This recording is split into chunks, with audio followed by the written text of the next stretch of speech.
చట్టం కోసం జరిగే ప్రతి పోరాటంలో మేము సైతం ముందు అని ఈ మండు టెండలో ముందుకొచ్చిన మైనార్టీ సోదరులకు యువకులందరికీ పేరు పేరున భారత కమ్యూనిస్టు పార్టీ సిపిఐ జిల్లా సమితుల పక్షాన ఆల్ ఇండియా కన్స్యూమర్ ఇన్సాఫ్ రాష్ట్ర జిల్లా సమితుల పక్షాన విప్లవ కృతజ్ఞతలు ధన్యవాదాలు తెలియజేస్తున్నాను.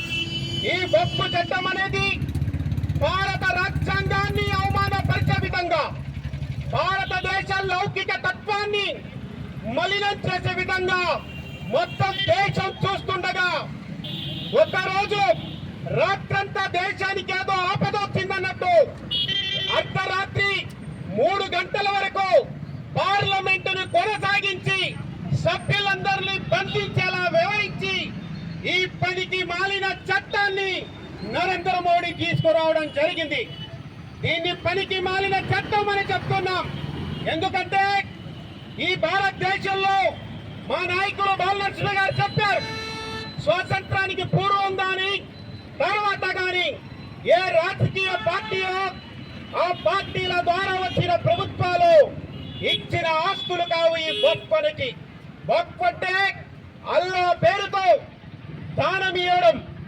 పీడిత తాడిత ప్రజలు, ముస్లిం మైనార్టీలు ఎవరైతే ఉంటారో భవిష్యత్తు తరాల కోసం వాళ్ళ విద్య, ఉద్యోగ, ఉపాధి, ఆరోగ్య సమస్యలు తలెత్తినప్పుడు వీటి ద్వారా ఆదుకోవాలని, ఆ సమస్యలు పరిష్కరించుకోవాలని ఈ గొప్ప చట్టాన్ని తీసుకురావడం జరిగింది.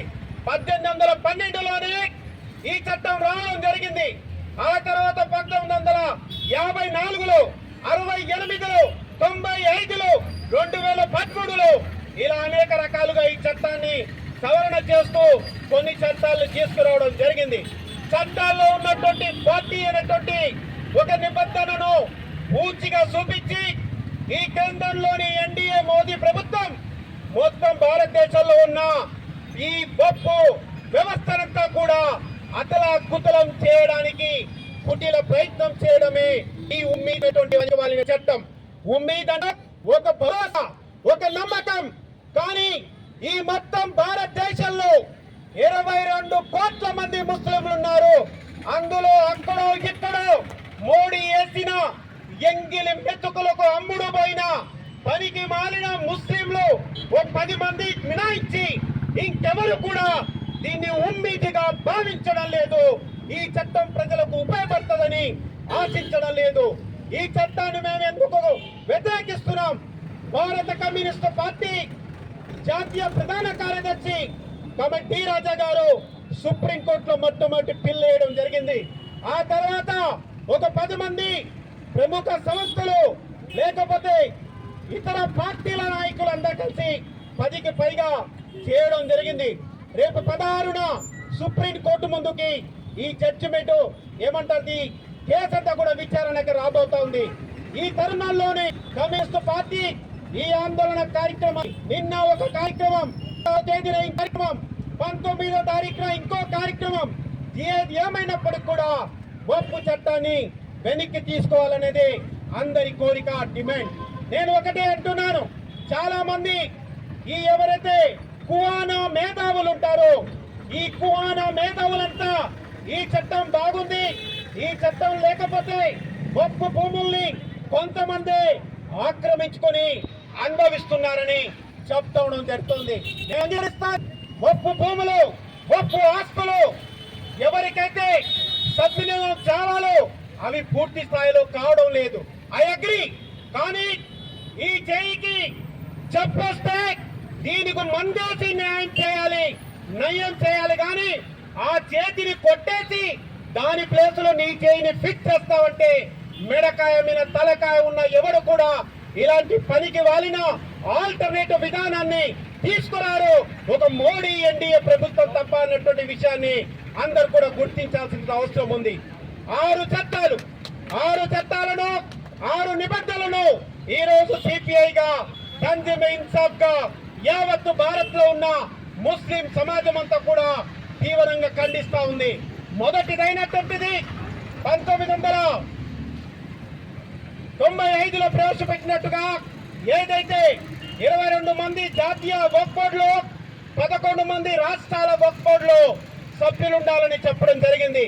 కానీ ఈ కొత్తగా వచ్చిన చట్టం ద్వారా ముస్లిమేతరులకు ఆ 22 మందిలో 4 చొప్పున, రాష్ట్రంలో 11 మందిలో 3 నుంచి 4 చొప్పున నియమించుకోవచ్చని తీసుకురావడం జరిగింది. ఇందులో అంటాడు, ఈ దేశం అందరిది కదా, సెక్యులరే కదా, మరి ముస్లింల ఆస్తుల విషయాల్లో వితరణలు చేస్తే డైవర్సిటీ వస్తుంది కదా, మంచి వాతావరణమే అని అంటున్నాడు. మేము అంగీకరిస్తాం. కానీ డైవర్సిటీ అనేది ముస్లిం మైనారిటీ వక్ఫ్ బోర్డు విషయంలోనే ఎందుకు మోడీ గారు తిరుమల తిరుపతి దేవస్థానంలో ఒక ముస్లింను, సిక్కును, క్రైస్తవును తీసుకెళ్లే పెట్టే దమ్ము ధైర్యం బీజేపీ నాయకత్వానికి ఉందా అని ప్రశ్నించడం జరుగుతుంది. ఒక పక్కన ఎలాంటి డైవర్సిటీ బిల్ తీసుకొస్తారు, ఒక రాజా సింగ్ లాంటి నీచుని తీసుకొచ్చి తెలంగాణ వక్ఫ్ బోర్డులో ఆ 3లో ఒక్కడిని పెడితే అది ఎంత అలజడికి తావిస్తోంది, ఎంత ఉన్మాదానికి, ఎన్ని గొడవలకు దారి తీస్తుందో అర్థం చేసుకోవాల్సిన అవసరం ఉంది. ఇంకో పనికి వాలిన చట్టం ఉంది ఈ దేశంలో.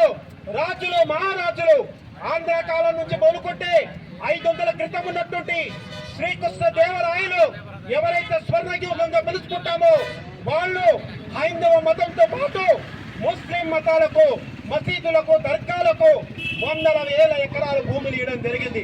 అలాగే నిజాం సర్కారు, ఆ తర్వాత కుతుబ్ షాలు, లేకపోతే ఆజం జాయిలు, లేకపోతే మొఘల్ చక్రవర్తులు ఈ దేశంలో వందల సంవత్సరాల చరిత్ర కలిగిన పవిత్ర ఆలయాలకు వేల లక్షల ఎకరాల భూములను దానం ఇవ్వడం జరిగింది.